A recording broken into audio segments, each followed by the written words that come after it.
Namaskar friends, welcome back to my channel Living Economics. I'm back again to fulfill my promise, and my promise was to discuss inflation with you. I'll be discussing three things about inflation in this video. And first thing definitely is what is inflation. Second thing is how inflation is measured, and third thing is how inflation affects your life, especially your real income and your savings.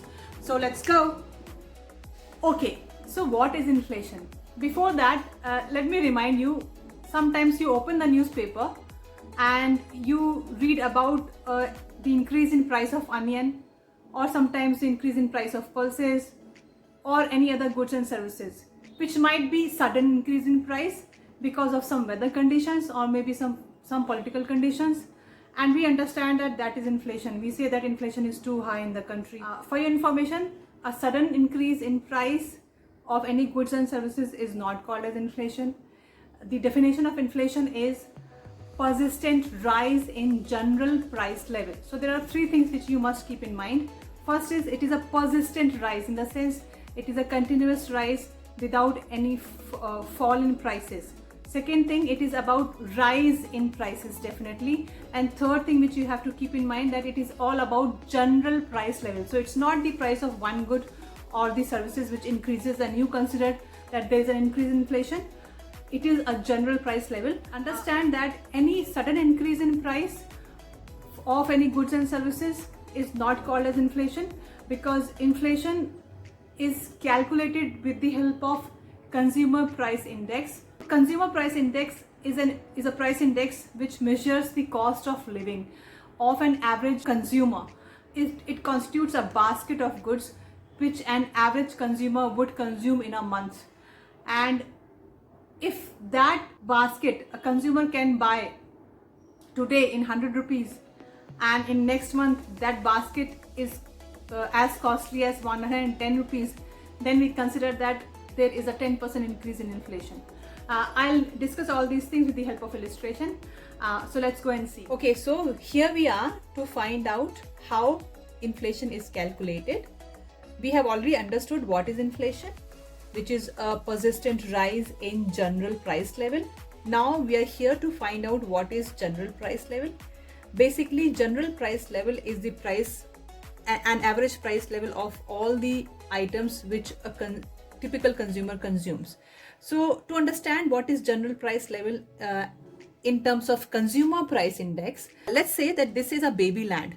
This is the nation called as baby land, and there are few items and commodities which are being consumed by babies. So let's say there is a teddy bear, tiffin box, baby soap, smiley bag, chocolate, colors, Rubik's cube, nail polish, timer, tomatoes. So these are the items produced in a baby land.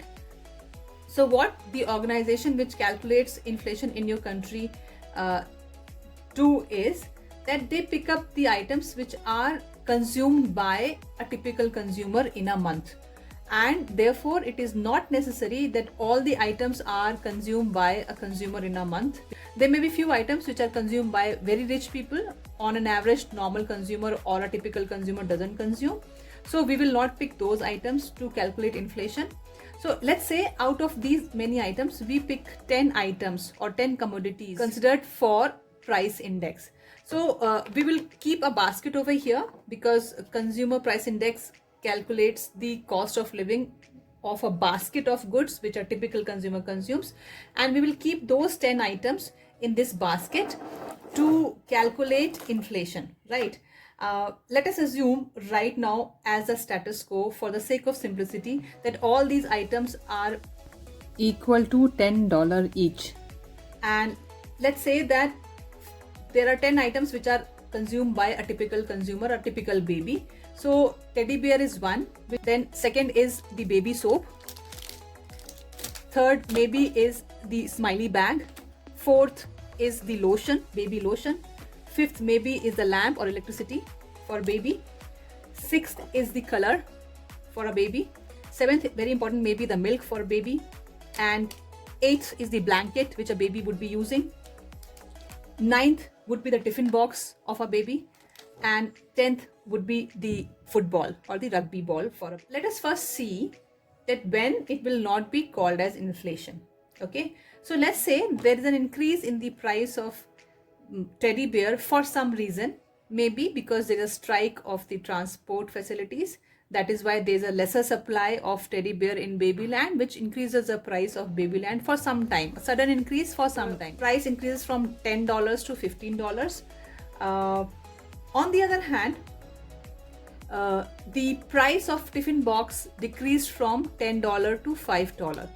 Now earlier also this basket was equal to $100, right? Even after the increase in price of teddy bear and because of the decrease in price of tiffin box, again next month also this basket is equal to $100 for you. So there is no inflation, right? Even there is a increase in price of teddy bear, but there is a balanced decrease in the price of tiffin box, there is no inflation, right? Also it will not be called as inflation. For example, again there is a increase in price of teddy bear for some 10 days, and after that the price decreases again back to $10. So these things will not be counted as inflation. Now when it will be called as inflation? Let's say the price of each item has increased by $1 because of the increase in the cost of production. Or maybe the price of teddy bear and tiffin box has increased by $5 each persistently. Now this month, this baby a typical baby who has paid $100 in the previous month will have to pay $110 to buy the same basket. The value of $100 has gone down because earlier $100 could buy one basket of goods which constitute 10 items in this. Now in this month, in the current month, $100 are not able to buy the same basket. So this means that the value of $100 has come down. Right. Now this is called as inflation. Now what will be the inflation rate? Because this is a price index, inflation rate will be 10%. 10% is the inflation rate in the Babyland, because a typical consumer, a typical baby who could buy 10 items in $100 in the month of January is now not able to buy all those 10 items in $100 in the month of February, but the baby has to pay $110 to buy the same item. This is what is called as inflation, right? So this is sorted out. Now let us find out how this inflation will hurt your salary or will hurt your real income. Let's assume again, for the sake of simplicity, that your monthly income is $100. Okay, now your $100 can buy a basket of good which you're consuming for a month. So your $100 is equal to this 10 items or this basket of goods. Let's say in yearly inflation rate is 10%. That means next year if you want to buy the same basket, you have to pay $110. Let's assume that your income increases only by 5%. You get $105 after an increment, but the inflation rate is 10%. That means earlier your income, real income, which was $100, could buy a basket of goods. But now, even though there is a nominal increase in your income, which is from $100 to $105, but your $105 are not able to buy the same basket of goods. So your real income has decreased. If your income has increased by 10%, then that means next year also there is no increase in your income remains the same. You have worked hard. If your income has increased only by 10% and you can buy the same goods and services, your real income has not. Real income is this is actually the reality which you can consume. You can't eat currencies, you can't eat money. You can consume this basket of goods when you exchange your income with these basket of goods in the market. So money loses its value when there is inflation. Even though your income has increased by 5%, there's an increment of 5%, but that increment is actually not the real increment, because you need some $5 more to buy the same basket of good if the inflation rate is 10%. Right.